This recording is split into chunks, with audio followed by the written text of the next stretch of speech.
Assalamualaikum warahmatullahi wabarakatuh.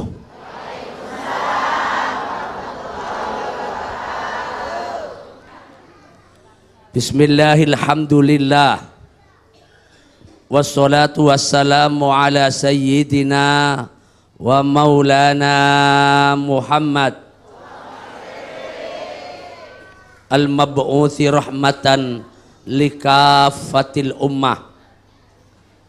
Allahumma salli wa sallim wa barik alaihi wa ala alihi wa sahabatihi wa ahli baitihi wa man tabi'ahum bi ihsanin ila yaumil qiyamah. La khawla wa la quwwata illa billah.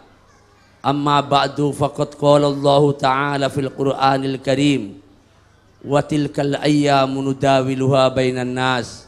Al-ayah.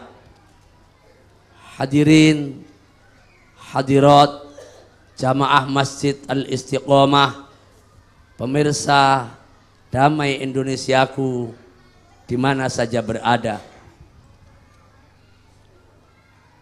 Sebuah pertanyaan dari host kita, Mas Agus, kenapa kok sekarang ini banyak para selebriti kita pergi ke dukun-dukun?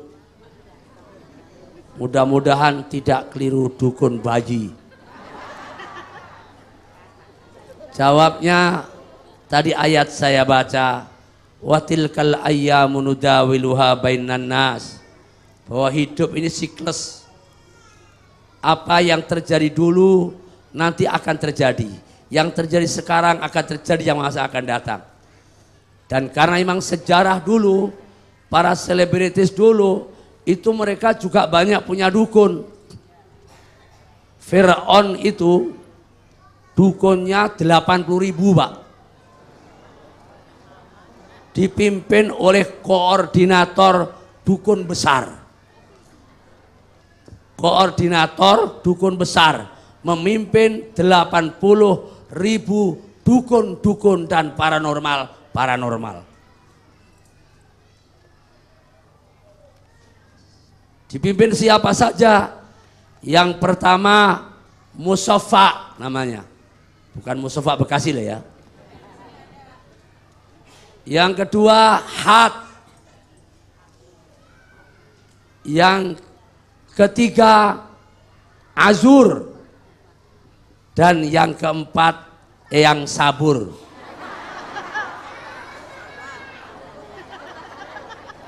Eyang Sabur. Bener ini. Ya.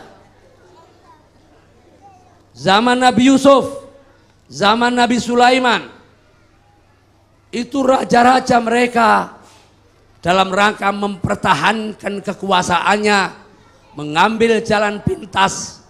Karena memang mereka tidak mau dihakimi oleh keadilan.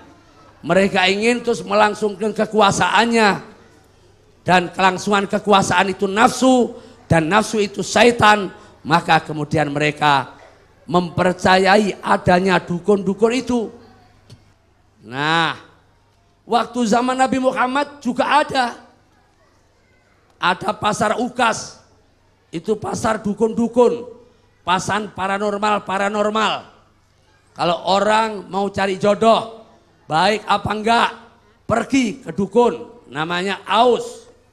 Misalnya ada namanya Naufal bin Uzzah, datang ke tempat dia. Nanti mbah dukun itu kemudian di depannya ada mangkoknya ditepuk-tepuk, plung. Kalau keluar bau tidak enak, berarti jangan dinikahin. Kalau keluar harum, nikahin. Bahkan Al-Quran menjelaskan bahwa mereka tukang sihir itu belajar dari syaitan, ma yufarriqu bihi bainal mar'i wa zaujih, bagaimana seseorang bisa memisahkan antara suami dan istri. Itu dijelaskan dalam Al-Quran. Nah, Hadirin dan hadirat sekalian, kemudian mengapa kok fenomena sekarang di Indonesia seperti ini? Oleh karena memang bangsa Indonesia ini proses dakwahnya belum selesai. Belum selesai. Karena itu perlu ada tugas-tugas lanjutan. Bagaimana supaya diselesaikan ini. Ada kelompok-kelompok yang kemudian asalnya jadi tukang jahit, jadi tukang sepatu. Nampaknya tukang sepatu nggak laku, terus diem saja di kuburan. Akhirnya ditanya nomor sama orang, satu tanya cocok, akhirnya yang lain tanya ke dia semuanya. Wah lumayan, profesi dukun lebih menjanjikan daripada profesi tukang sepatu. Akhirnya dia berubah menjadi dukun, terus kemudian dia bikin marketing, orang lain suruh ngomong, ini dukun hebat, ini dukun hebat, dukun hebat. Tapi sebenarnya semua itu ada kebohongan. Bahkan di dalam Al-Quran diterangkan, mereka-mereka yang ingin belajar sihir kepada setan, itu terlebih dahulu mereka mengkafirkan dirinya dulu. Meniadakan Tuhan. Tuhannya ya setan itu. Meniadakan Tuhan, kemudian Tuhannya setan itu, makanya menurut Imam Hanafi, orang kalau menjadi dukun yang kemudian nyantet orang, membunuh orang, menyengsarakan orang, itu hukumannya nggak main-main, harus dihukum mati. Mengapa? Karena dia telah mengumpulkan kerusakan masyarakat dan kerusakan akidah. Barang siapa yang mendatangi, datang tok, datang doang, datang tapi ingin ingin mempertanyakan tentang apa yang menjadi persoalan dirinya kepada peramal, kepada paranormal seperti ini, itu sholatnya 40 hari 40 malam tidak diterima oleh Allah Subhanahu wa Ta'ala.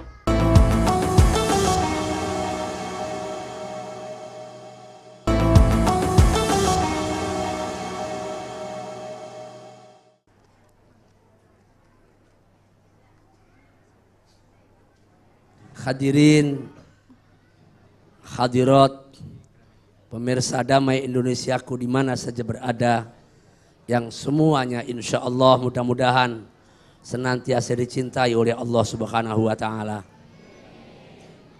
Sebuah pertanyaan tadi oleh host kita, bagaimana kalau kemudian ada orang yang suka datang ke juru ramal, ke paranormal, ke orang yang disebut dengan katanya tadi penasihat spiritual, penasihat spiral, penasihat spiritual atau dukun, apalah artinya, apalah namanya ya. Bagaimana kalau mereka datang ke tempat itu?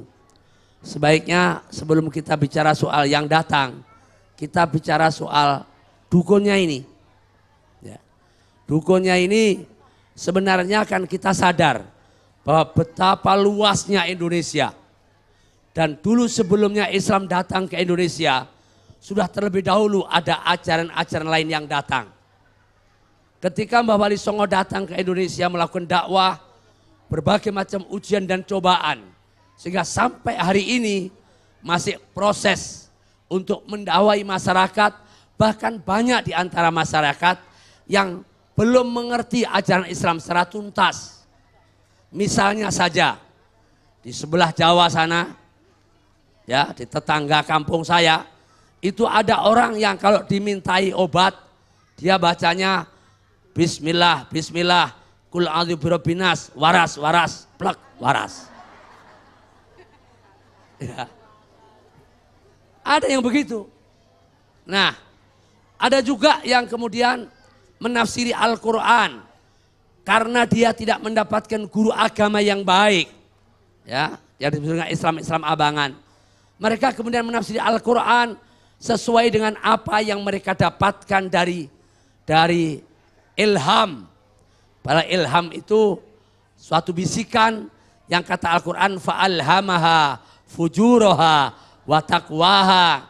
Kalau wahyu mesti benar, tapi kalau ilham itu lebih banyak fujurnya, menyimpangnya.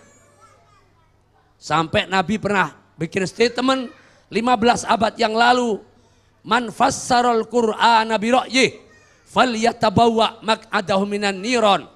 Siapa saja yang menafsiri Al-Qur'an hanya dengan pendapatnya sendiri, tidak melalui thariqah sahihah, aturan-aturan yang diatur dalam ilmu bagaimana menafsiri Al-Quran itu, maka orang itu walaupun pegangannya Al-Quran, tempatnya bisa di neraka. Lah, ini masih banyak terjadi lingkungan kita. Makanya ada Islam macam-macam ya. Di Jawa Barat itu ada Islam namanya Islam Panjalu. Islam Panjalu itu syahadatnya asyhadu alla ilaha illallah wa asyhadu anna pangeran bagja Rasulullah. Di perbatasan Brebes Cirebon itu ada Islam Jasun, Islam Jawa Sunda. Nabinya namanya Tukimin.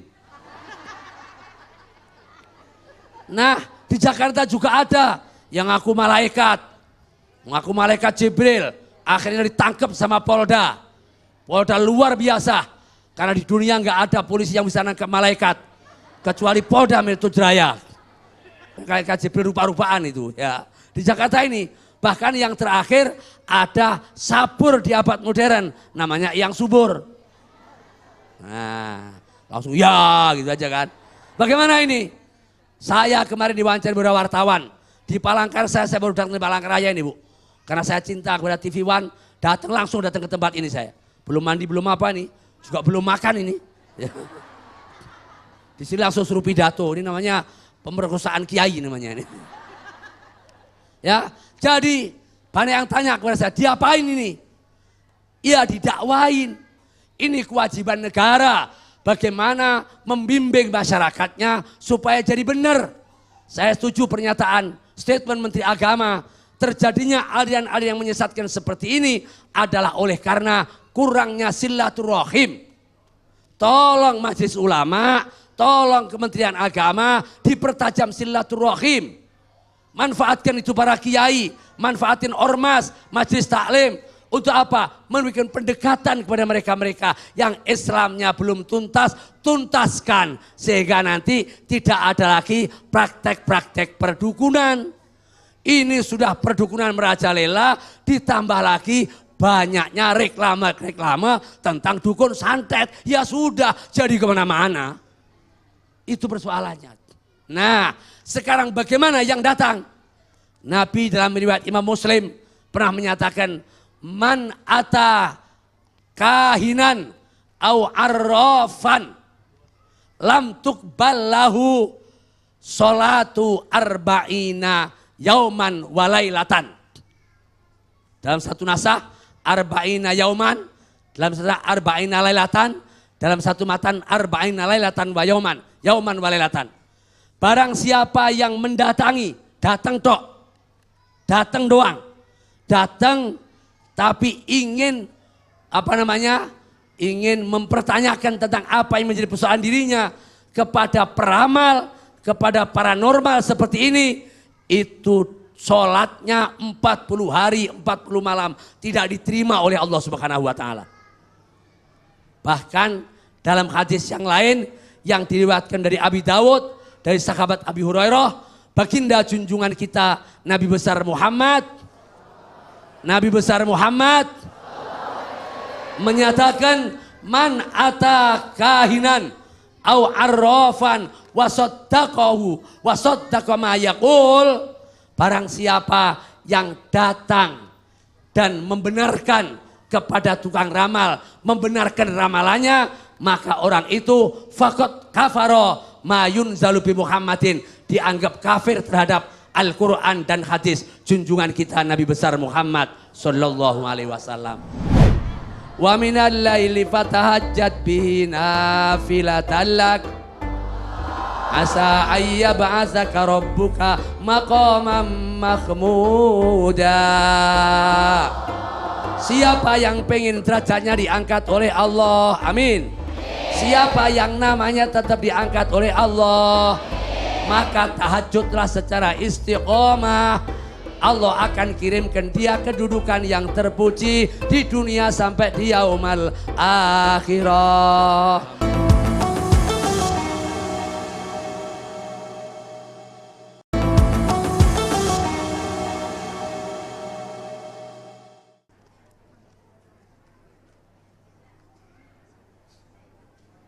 Hadirin, hadirat, pemirsa Damai Indonesiaku di mana saja berada, yang semuanya insya Allah mudah-mudahan senantiasa dicintai oleh Allah Subhanahu wa Ta'ala.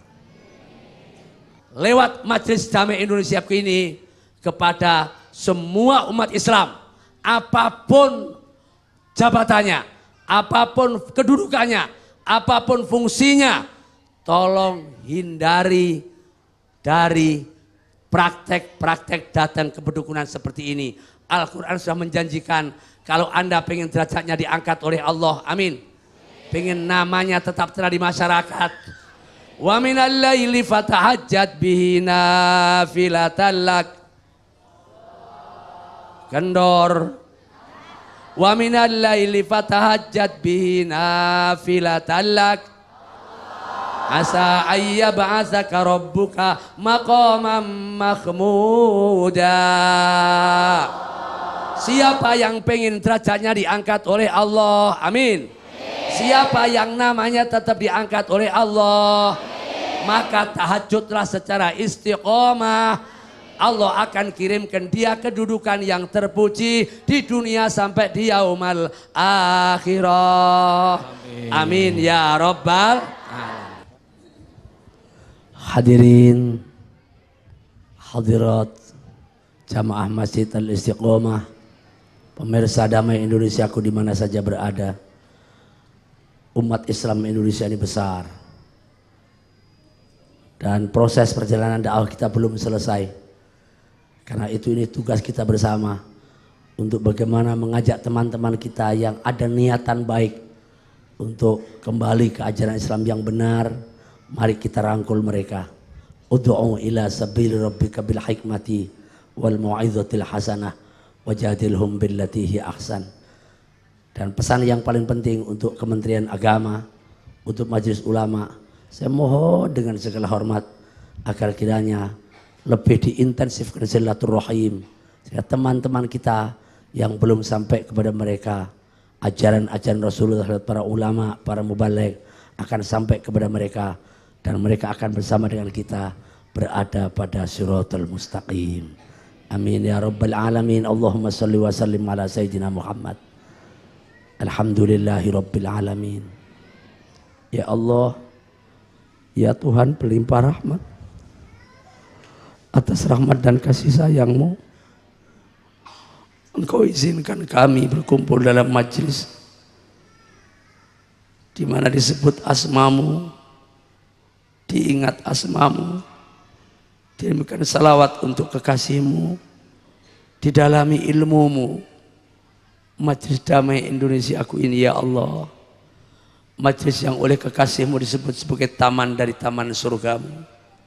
Ya Allah, mudah-mudahan kami yang menyertai majelis ini, baik sebagai pemirsa televisi di mana saja berada, dan kami semuanya yang hadir, keluarga kami, Engkau jadikan orang-orang yang hari ini sudah berada di taman surga-Mu. Tinggal selangkah nanti mudah-mudahan kami menjadi penghuni surga-Mu ya Allah. Bimbing kami ke jalan yang lurus, ke jalan yang Engkau ridhoi. Jauhkan kami dan keluarga kami dari jalan yang Engkau murkai. Ihdinas siratal mustaqim, siratal ladzina an'amta alaihim, ghairil maghdubi alaihim waladdallin. Ampunkan dosa kami, maafkan kesalahan kami, ampunkan dan maafkan kesalahan ibu dan ayah kami, orang yang paling berjasa dalam kehidupan kami. Bimbing anak-anak kami ya Allah, dan jadikanlah keluarga kami keluarga sakinah, mawaddah warahmah. Akhirnya kami bersama keluarga kami akan mendapatkan kebahagiaan di dunia dan bersama-sama dalam surga-Mu nanti ya Allah. Astaghfirullah Rabbal baraya, astaghfirullah minal khotoya.